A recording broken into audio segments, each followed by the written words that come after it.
عمومی طور پہ رشتہ داریوں کے اندر بعض رشتہ دار بہت تلخیاں دیتے ہیں، زندگی کے اندر زہر بھر دیتے ہیں، لیکن اگر کبھی وہ مجبور ہوں تو ان کی اعانت کریں، اور ان کا رویہ کچھ بھی ہو، زہرناک ہی ہو، لیکن آپ کا رویہ خوبصورت ہونا چاہیے۔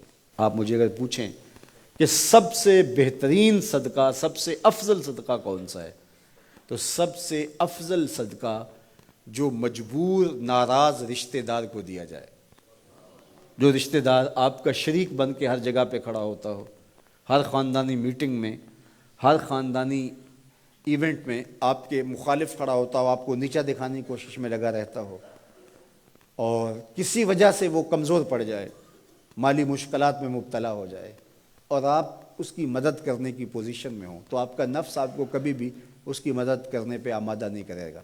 آپ کا نفس روکے گا، آپ کہے گا کہ یہ تو ہمارا شریک ہے، تو سانپ کو دودھ پلائیں، اب تو اس کا سر پاؤں تلے آیا ہے، اس کو تو کچل دے، یہ تو میرا دشمن ہے، اس کو طاقت دوں۔ نفس کبھی بھی نہیں چاہے گا کہ اپنے شریک دشمن کی مدد کی جائے، لیکن سب سے افضل صدقہ وہی ہے جو ناراض رشتہ دار کو دیا جائے، اس لیے کہ اس میں نفس شامل نہیں ہوگا، اور جس عمل میں آپ کا نفس شامل نہیں ہوتا اس عمل سے تمہارا رب راضی ہوتا ہے۔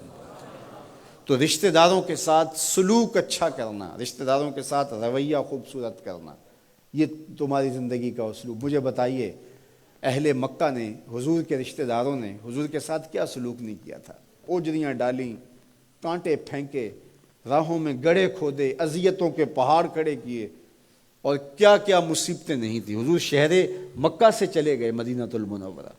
اب جب فتح مکہ ہوا تو حضور جب تشریف لائے تو ناقہ پہ سوار ہیں، تو اب یہ تھر تھر کانپ رہے ہیں سارے رشتہ دار حضور کے، برادری کے لوگ۔ انہیں پتہ تھا کہ آج ہمارا آخری دن آ گیا ہے، اور اگر بڑا بھی رحم ہوا تو کم از کم ہمیں شہر بدر تو کر ہی دیا جائے گا۔ اب حضور تشریف لائے، سب کو جمع کیا، کہا کہ بتاؤ میں تمہارے ساتھ کیا سلوک کروں؟ تو انہوں نے کہا کہ آپ کریم باپ کے کریم بیٹے ہیں، ہمیں آپ سے اچھے سلوک کی توقع ہے، اور ان کو توقع یہ تھی کہ ہمیں قتل نہ کیا جائے، شہر سے نکال دیا جائے۔ تو آقا کریم نے فرمایا اذهبوا انتم الطلقاء، جاؤ چلے جاؤ، میں تمہیں معاف کرتا ہوں۔ اور آج تم سے وہی کہتا ہوں جو حضرت یوسف علیہ السلام نے اپنے بھائیوں سے کہا تھا، لا تثریب علیکم اليوم، جاؤ چلے جاؤ، تم سارے آزاد ہو۔ اور حضور نے سب کو معاف کر دیا۔ معاشرے کے کمزور لوگوں کی حضور علیہ السلام مدد کرتے، ان کا بوجھ حضور اٹھا لیتے۔ دکھیوں کا، کمزوروں کا، لاچاروں کا بوجھ اٹھانے کا مزاج پیدا کرو، لوگوں کی ضرورتوں کو پورا کرنے کی کوشش کرو، اپنے کندھوں پہ بوجھ اٹھاؤ اور ان کا بوجھ ہلکا کرو، یہ مزاج پیدا کرو۔ یہ تمہارے نبی علیہ السلام کی سنت ہے۔ وہ چاہے تمہارا دشمن ہی کیوں نہ ہو، لیکن اس کا بھی بوجھ کم کرو، اس کا بوجھ اپنے ذمہ لو۔ جس کا کوئی کمانے والا نہیں، معذور ہے، اپاہج ہے، لاچار ہے، زیادہ بچوں کا بوجھ ہے، اور ذرائع آمدن تھوڑے ہیں، تو آپ کثیر العیال لوگ ہیں جن کا کوئی مددگار نہیں ہے، آپ ان کی مدد کرتے ہیں، ان کے کام آتے ہیں، آپ ان کے لیے کمائی کرتے ہیں۔ یہ بات ذہن میں رکھیے، کمائی کرتے ہوئے 3 نیتوں کا استحضار رہنا چاہیے، 3 نیتیں آپ کے ساتھ جڑی رہنی چاہیے، تو آپ کا کاروبار، آپ کا رزق کمانا بابرکت ہوگا۔ اگر چوتھی چیز جڑ گئی تو آپ کے کاروبار میں، آپ کے رزق میں پیچیدگی آنا شروع ہو جائیں گی۔ سب سے پہلی نیت آپ کے ساتھ یہ جڑی ہو، عموماً ہم سب کے ساتھ یہ نیت جڑی ہوتی ہے، اور وہ یہ کہ ہم اپنی ضروریات کو خود پورا کریں اور سوال کی ذلت سے بچیں۔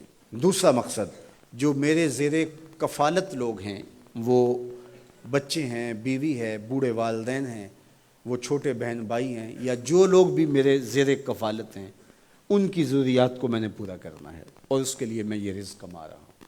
تیسرا مقصد ہمارے ساتھ جڑا ہونا چاہیے، اور جب بھی ہم کمائی کر رہے ہیں تو ہمارے ذہن میں یہ بات ہو کہ معاشرے کے وہ لوگ، وہ میری گلی میں ہیں، میرے رشتہ داروں میں ہیں، میرے محلے میں ہیں، یا کہیں اور ہیں، جن کا کوئی کمانے والا نہیں ہے اور مجبور ہیں، میں ان کی مدد کروں گا۔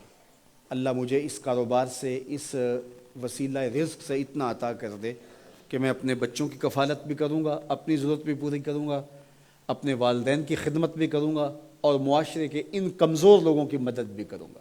وہ کام جن کے ذرائع نہیں ہوتے آمدن کے، بلکہ اخراجات ہوتے ہیں میں ان کاموں میں لگوں گا، مدارس دینیہ ہیں، مساجد ہیں اور دیگر ایسے کام ہیں، میں یہ خدمت کروں گا، اس لیے میں کما رہا ہوں۔